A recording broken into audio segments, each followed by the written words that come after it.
Hi everyone. Today's Tuesday. How's your week been? How was your weekend? Our weekend was a bit stressful on Saturday and then it calmed down on Sunday. So that's actually why today I'll be talking about I'll be sharing some tips on what I do to stay calm, especially when my kid isn't, right? So basically, that's because last week we had a bit of an intense week where basically she herself just seemed very like tense and irritable. She would shout easily. She would get upset over things that wouldn't normally upset her. And so it got to a point where on, I believe it was Saturday, where I could really like feel my, like literally, I could feel my nerves on end. So I figured, well, I'm definitely not the only parent going through this right now, and so I just wanted to share with you what I did, which allowed me to stay calm in the moment most of the time, as well as really make an effort to see what's going on with her and connect with her. So, what is your gut reaction or your automatic reaction when you're feeling, I don't know if I can say it. I'm assuming your kids aren't watching, but let's just say when you're feeling really angry, right? You know how they speak about the fight or flight mode. So some people kind of just freeze up, while other people tend to let it out, right? In my case, when I'm really angry, my automatic reaction would be to shout. That is what I do. Um, so yeah, write down what you do. If you don't want to share that, you can also just share your own tips for what you do to stay calm in the moment. Okay, so today we're gonna be talking about what I do. For those of you who are watching for the very first time, welcome. I'm really happy that you're here. I am Denise. I am a mom of two living in Madrid, and I am also a parenting coach. So I help other parents actually enjoy parenting. And today we're going to dive into some tips to stay calm. So, I think a lot of you have probably heard how do you stay calm in the moment? Breathe, right? I've heard lots of mothers share that with me, that they just have to breathe and they will be able to calm down and respond the way that they want to.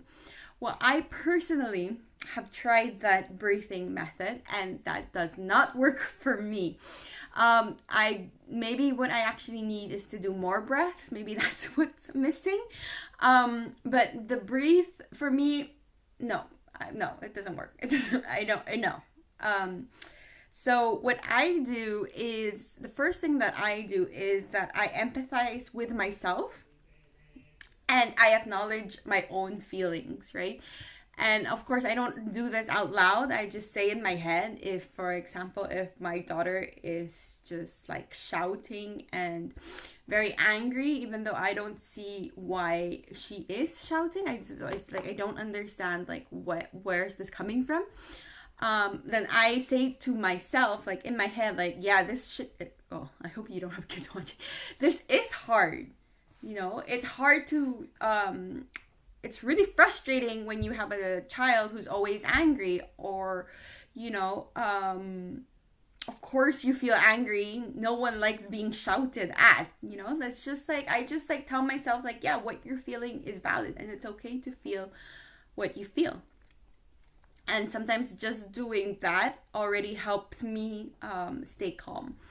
And if it doesn't, then I go into what is kind of like the next phase, which is I reframe what I'm thinking of my child and her behavior by looking at it from her perspective, right? And this I can also do out loud just to kind of help her see that I see her and that I acknowledge her. So it's kind of just saying, like, yeah, it can be really frustrating when people don't understand what you want, right? Or if I want to go deeper into it, then I can just remind myself that, you know, it's been a while that since she's been outside. Of course, she wouldn't want to go home. She wants to run and play and do all the things that she loves to do, and just, yeah, why would she want to go home? Of course she's fighting this. So sometimes just seeing it from her point of view also helps me remind myself, like, yeah, this is hard for me, and it's also hard for her. So that's something that helps me stay calm. And if this also doesn't work, then I go into kind of like the next level, which is to it's to look at her perspective, her situation, and put it in an adult situation, right?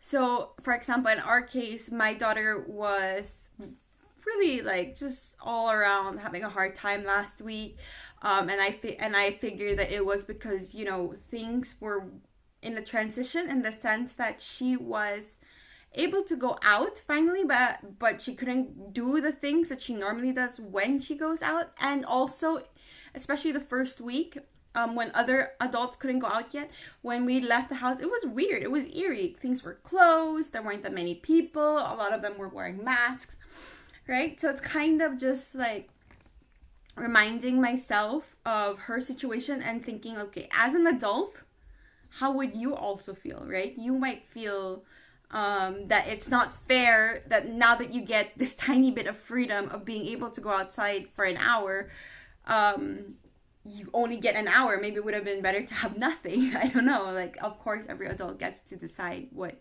they think. But I think it's also that it's just kind of seeing the child as a person, right? And not necessarily as a child. And also just kind of demeaning their feelings, and kind of being like, yeah, of course you feel this way, but you know what, you're a kid, you don't know any better, So it's kind of recognizing that how they feel is valid, and regardless of the situation, and because they are in themselves whole beings. I don't know. That for me is what helps me stay calm. It's also just realizing, so that aside from the fact that they are their own separate person, is that I can't control them. And so knowing that I can't control them helps me let go, and it helps me stay calm, because I can't control them. Like, that's not what their behavior isn't within my control, right? I can support them and I can do what I can to help them, but I can't control their behavior. And that kind of just helps me stay calm, because then it's not all this pressure on me and what I have to do in order for them to act a certain way. One more thing that I wanted to share this week was something that I actually found over the weekend. I thought it was like really perfect timing. So it came from Kim John Payne. So he is a best-selling author and a parent educator, and he calls it the compassionate response practice. So he actually has a podcast of this episode, and I think it's about 15 minutes long, of exactly how to do this. But I'm going to guide you through it, like maybe just like the express version, just so you kind of get an idea of what it is. And if you find that it helps you, then you can just do it on your own, or you can visit his podcast and do the long version with him. I will share the podcast link in the video description. Right? So basically the idea is, so right now you pause, you take a breath.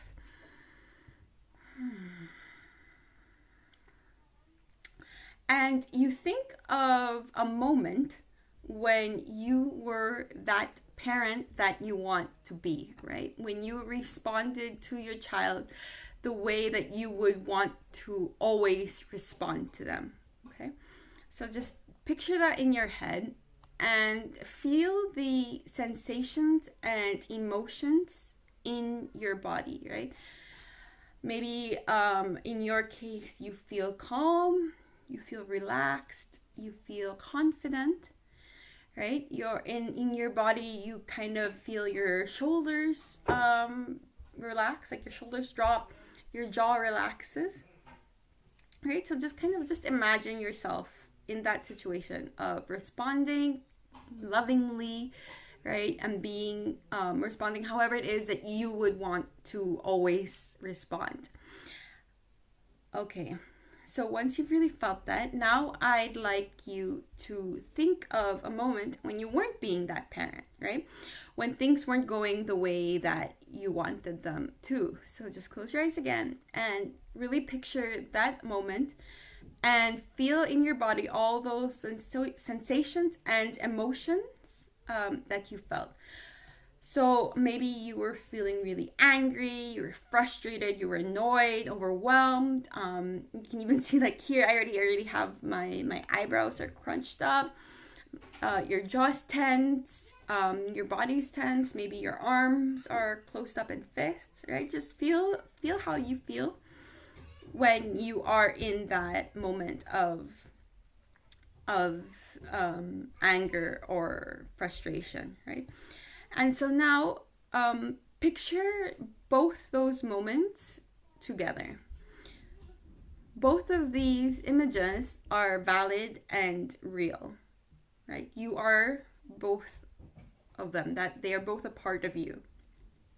And so now go back to the picture of you at your best and just hold it really close to your heart and really feel those positive feelings and vibrations that you felt being that person, right? The warmth that you felt, the love. Let it grow inside you. And from that place, reach out to your other self, that self who is not your best, right? And with love, compassion, and forgiveness, bring them into you, kind of like bring your arms around yourself, and say, I forgive myself. I can get it wrong, right? Or say whatever feels right to you. And so the idea here is to just love yourself even at your worst, and forgive yourself when this happens.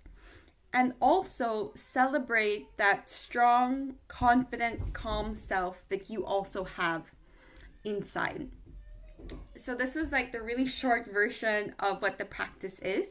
So the idea is that once you are able to kind of forgive yourself and see yourself in both these ways, moving forward, it is easier for your best self to come out, because you have kind of like practiced it and you have integrated it into your being.